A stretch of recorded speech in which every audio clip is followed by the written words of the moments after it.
Hello, welcome back to arbitrage central. Hope you are doing absolutely fine. अगर आप channel पे नए हो तो चैनल को सब्सक्राइब करो और बेल आइकन दबाओ। अगर आप ट्रेडिंग और डीमैट अकाउंट अपस्टॉक या एंजल ब्रोकिंग से खुलवाना चाहते हैं तो उसके लिंक मैंने वीडियो डिस्क्रिप्शन में प्रोवाइड की हुई है। आप मेरा टेलीग्राम चैनल ज्वाइन कर सकते हैं, उसके लिंक मैंने वीडियो डिस्क्रिप्शन में प्रोवाइड की हुई है। जो मैंने ट्रेड लिया था फ्राइडे को 27 नवंबर को, उसकी स्क्रीनशॉट मैंने उस टेलीग्राम चैनल में डाल रखा है। तो वो सारे ट्रेड मैं डिस्कस करूँगा। इससे आपको पता चलेगा कि आप कैसे ट्रेड लो, जैसे मैं ट्रेड लेता हूँ, और क्या मेरी साइकोलॉजी थी, वो सब मेथड, क्या स्ट्रैटेजी थी, वो सब आपको मैं इस वीडियो में बताऊंगा। तो आइए शुरू करते हैं। ये है वो स्क्रीनशॉट। भारतीय एयरटेल में मेरा एक स्टॉप लॉस हिट हुआ। गोदरेज प्रॉपर्टी में मैंने अपनी बेवकूफ़ी की वजह से एक 30 पैसे का लॉस लिया, बट मैंने फिर री एंटर किया और उसको अच्छा खासा मोमेंटम राइड किया। और वोल्टास में भी मेरे को अच्छा खासा प्रॉफिट हुआ।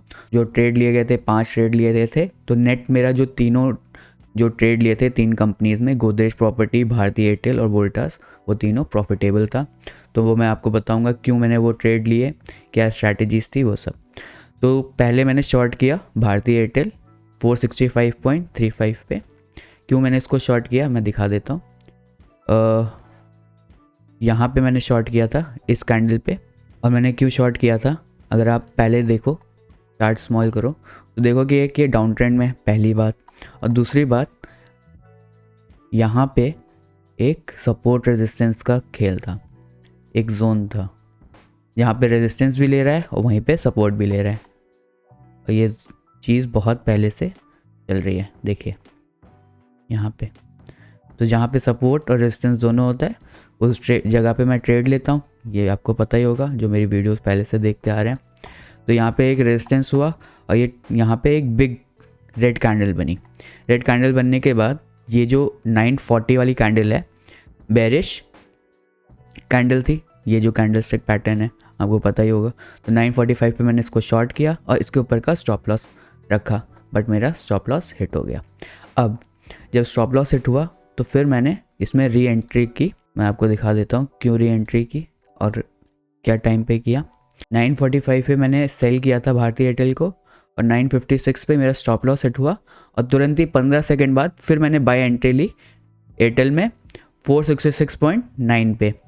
तो करीब ₹1.5 का स्टॉप लॉस हिट हुआ था और मैं इसमें फिर टारगेट देखने लगा ₹3 का। आप देख सकते हो कि 1021 पे 470.2 पे मैंने ₹3 का टारगेट एग्जिट किया। तो हमेशा आपका रिस्क 1 टाइम्स होना चाहिए और रिवॉर्ड 2 टाइम्स का होना चाहिए। तो जो मैंने रिवॉर्ड लिया जो नेक्स्ट ट्रेड में एयरटेल का, वो 2 टाइम्स का लिया। जो दूसरा ट्रेड लिया था एयरटेल का, वो भी मैं डिस्कस करता हूँ। वो मैंने 956 पे लिया था। 956 मेरा यहाँ पे है, इस कैंडल पे, क्योंकि बहुत ही ऊपर जा रहा था। और एक और लॉजिक, अब इस एरिया को देखना, कल का, सिर्फ कल का चार्ट देखा था मैंने इस जगह पे। जब ये वाला जो दूसरा ट्रेड लिया था, इस जगह पे मैंने सिर्फ कल का चार्ट देखा था। कल के चार्ट में क्या देखा, 26 नवंबर का जो चार्ट था उसमें बता रहा हूँ मैं। 26 नवंबर में आप चार्ट देखो कि यहाँ पे रेजिस्टेंस, उसी जोन में रेजिस्टेंस रेजिस्टेंस रेजिस्टेंस, उसी जोन से एक बार जब उसने तोड़ा, एक बहुत ही अच्छा मूव दिया ऊपर की ओर। और सेम वो चीज़ हुई जब मैंने यहाँ पे शॉर्ट किया, तो एक ये 2 बुलिश कैंडल बनी और एकदम से उसने भागना शुरू कर दिया। तो मैंने इसी कैंडल पे, इस कैंडल के फॉर्मिंग में मैंने एंट्री ली 466.9 पे, करीब यहाँ पे, इस जगह पे। और मेरा स्टॉप लॉस इसके नीचे का था और जो टारगेट था वो 2 गुना का था।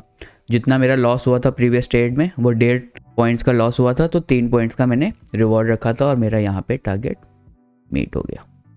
यहीं पे मैंने क्यों टारगेट मीट किया, जो दूसरा ट्रेड था एयरटेल में, मेरा उसमें मोटिव सिर्फ ये था जो मेरा लॉस है वो रिकवर हो जाए और उसमें मेरा 2R का प्रॉफिट हो। 2R का मतलब जितना भी मेरा रिस्क था उसका दुगना मेरा रिवॉर्ड हो, ठीक है। तो रिस्क मैंने 1.5 पॉइंट का लिया था, रिवॉर्ड मैं ₹3 का देख रहा था एक स्टॉक का। तो ये मेरा एयरटेल की जो जितने भी ट्रेड्स थे एयरटेल में, वो मैंने आपको बता दिए। क्या मेरा साइकोलॉजी था, क्यों मैंने यहाँ पे एग्जिट किया, वो सब।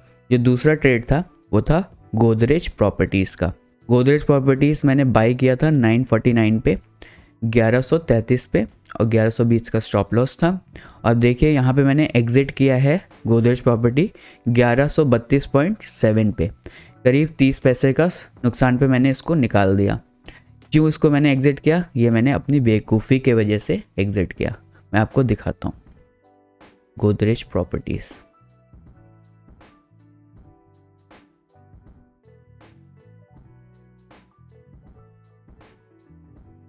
$1133 पे मैंने बाई किया था।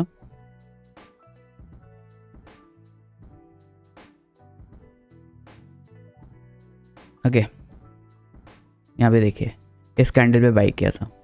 टाइम भी दिखा देता हूँ हमको, 9:49 पे, ठीक है। इस कैंडल की क्लोजिंग के पास मैंने बाई किया था, ठीक। एग्ज़िट कहाँ पे किया मैंने? इस कैंडल के, जब ये कैंडल नीचे जा रही थी, आप देखिए यहाँ पे विक होगी 1020 की कैंडल, अगर आप देखोगे तो यहाँ पे एक विक होगी नीचे की ओर। जब ये यहाँ पे एकदम पूरी रेडिश थी तब मैं पैनिक हो गया कि अब इतने देर को मूवमेंट तो आया नहीं और फिर ये नीचे जाने लगा। तो अपनी बेवकूफ़ी की वजह से, मेरी साइकोलॉजी की वजह से मैंने इसको 30 पैसे के लॉस में एग्ज़िट कर दिया। फिर जब ये क्लोज़ नीचे नहीं हुई, फिर मैंने उसमें री एंट्री की तुरंत ही। आप देख सकते हो 10:23 पे मैंने एग्ज़िट किया और 10:25 पे 2 मिनट में, विद इन 2 मिनट्स मैंने फिर री एंट्री की 1133 पे, 1133.35 मैंने फिर री एंट्री की 10:25 पे, यहाँ पे एंट्री की, यहाँ का स्टॉप लॉस लगाया और मैंने आराम से 1147 पे फिर इसको एग्ज़िट कर दिया। यहाँ पे इसको एग्ज़िट कर दिया और देखिए ये कितना ऊपर तक गया था, 1170 तक गया था।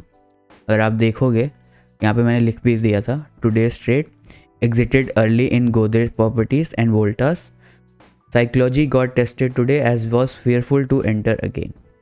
फिर मैंने इसमें एंट्री लेने से कतरा रहा था, क्योंकि जो प्रॉफिट हुआ था, क्योंकि एक तो कल फ्राइडे था, मंडे को हॉलीडे है, तो मैं अपना वीकेंड खराब नहीं करना चाहता था कि जो मेरा प्रॉफिट हुआ वो मैं वापस मार्केट को दे दूं। तो यहाँ पे मैंने इसको फिर इसलिए री एंटर नहीं किया। अपॉर्चुनिटी मेरे को मिली थी 2 बजे के अराउंड, यहाँ पे देखिए बुलिश एंगल्फिंग, बट मैंने ली नहीं और मैंने उसमें एंटर किया ही नहीं। फिर उसके बाद अगर करता तो अच्छा खासा प्रॉफिट होता। ये मेरी ही गलती थी। 2 गलतियाँ मैंने आपको दिखाई अपनी। एक, आपको ये सीखना है कि जब भी आप एंट्री लो, ठीक है, कोई भी एक अगर रेड कैंडल बन भी रही है आपके अगेंस्ट, तो उसको पूरा क्लोज होने का वेट करो। अगर वो पूरा क्लोज होके नीचे क्लोज होती तो ठीक था, वो क्लोज हुई नहीं थी और उससे पहले मैंने उसको एग्जिट कर दिया, और जब वो क्लोज हुई तो वो मेरे लेवल्स के ऊपर ही क्लोज हुई, तो थोड़ा सा रिग्रेट हुआ, इसलिए मैंने री एंटर किया तुरंत से और यहाँ पे अच्छा खासा प्रॉफिट कमाया। क्यों मैंने इसमें एंट्री ली थी वो भी दिखा देता हूँ। जो प्रीवियस एक वीडियो बनाई थी मैंने, उसमें एक स्प्रिंग मोमेंटम की बात की थी, अगर आपने वीडियो देखी होगी तो यहाँ पे आप देखिए इस जगह पे,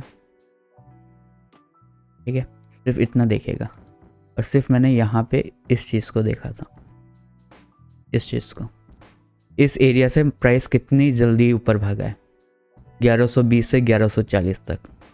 तो यहाँ पे वही स्प्रिंग मोमेंटम मैंने देखा। जब ये स्प्रिंग मोमेंटम आप देखो कि मैंने एंट्री जहाँ ली थी, यहाँ पे ली थी, इसमें मैं 40 तक का टारगेट देख रहा था, बट ये इतना बुलिश था कि वो उसने पूरा ही तोड़ दिया और मैंने अच्छा खासा इसमें प्रॉफिट कमाया। अगर आपने स्प्रिंग मोमेंटम के बारे में जानना है तो इससे पहले जो मैंने वीडियो डाली है उसको देखें, आपको स्प्रिंग मोमेंटम के बारे में पता चल जाएगा क्या स्प्रिंग मोमेंटम होता है, कौन से जोन आपको देखने होते हैं। मैं इसमें एक बार हाईलाइट कर देता हूँ। आपको वो जोन देखने होते हैं जहाँ पे 2-3 कैंडल में ही स्टॉक बहुत ज़्यादा भाग जाता है। तो यहाँ पे देखिए, ज़्यादा नहीं, 2-3 कैंडल में ही इसने प्रीवियसली यहाँ पे देखिए 1 2 3 कैंडल में ही 1120 से 1140 पहुँच गया था। तो ये एक स्प्रिंग मोमेंटम था। यहाँ पे भी देखिए वही चीज़ हुई। तो यहाँ पे जब ये स्टॉक खुला तो वही स्प्रिंग मोमेंटम था और उसी स्प्रिंग मोमेंटम को मैंने ट्रेड किया। गोदरेज प्रॉपर्टीज़ के बारे में भी बता दिया। जो नेक्स्ट स्टॉक था वो था वोल्टास। वोल्टास मैंने बाय किया था 775.8 पे और एग्ज़िट किया 780 पे। अराउंड 4 से 5 रुपये कमाए मैंने पर स्टॉक वोल्टास में। वोल्टास का चार्ट खोलते हैं। इसमें भी मैंने बहुत जल्दी एग्जिट कर दिया, अगर ये पूरा मोमेंटम मैं कैप्चर नहीं किया। सेम अगेन मेरी साइकोलॉजी बहुत वीक थी। अगर मैं इसको ट्रेड करता अच्छे से तो मेरे को अच्छा खासा प्रॉफिट होता, बट जो मेरा यहाँ पे जो मैंने स्टॉप लॉस लिया था 5 पॉइंट का, तो 1:1 का रिस्क टू रिवॉर्ड रखा था मैंने इसमें, और 780 का टारगेट क्यों रखा था। अगर मैं 780 के लेवल्स आपको दिखाऊं यहाँ पे इस जगह पे, तो देखिए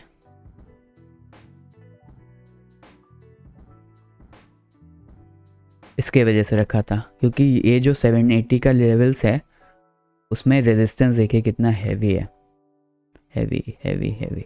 इसलिए मुझे पता तो था कि कंफर्म था मैं कि वो 780 तो आएगा, इसलिए मैंने इसमें हैवी क्वांटिटी बाई की थी। और इसमें मैंने इसलिए हैवी क्वांटिटी बाई की थी और 1:1 का रिस्क टू रिवॉर्ड रखा था। जब मैंने इसको 775.8 पे बाई किया, 775.8 पे बाई किया था,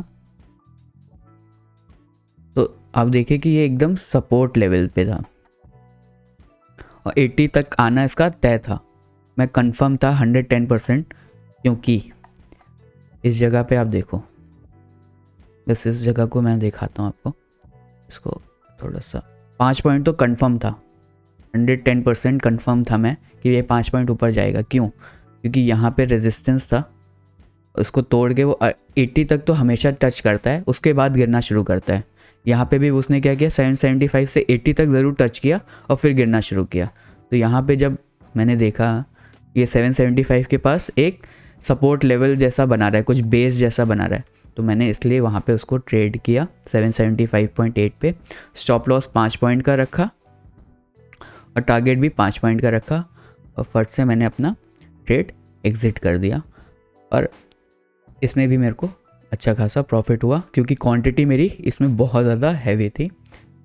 बट अगर मैं इसको ट्रेल करता तो ये 775 से मेरे को 800 रुपये तक का प्रॉफिट मिलता, करीब 25 पॉइंट का प्रॉफिट मिलता, और मैंने केवल 5 पॉइंट लिए, क्योंकि मैंने अपना ट्रेलिंग स्टॉप लॉस का आइडिया यूज़ नहीं किया।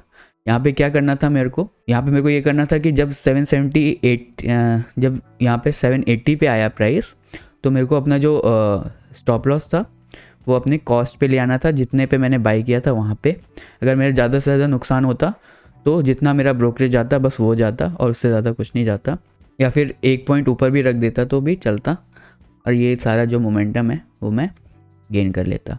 But all in all capital नहीं गई मेरी, क्योंकि मेरे को सबसे पहले ये होता है कि कैपिटल रहे तभी मैं और ट्रेड भी ले पाऊँगा। ऐसे ट्रेड मेरे को हज़ारों मिलेंगे, अगर मेरी कैपिटल ही नहीं रहेगी तो ट्रेड क्या करूँगा, इसलिए मैं सेफली खेला। तो ये था ट्रेड रिव्यू वीडियो। अगर आपको अच्छा लगा तो लाइक करें, चैनल को सब्सक्राइब करें। तो that's it for today. Thank you and trade well.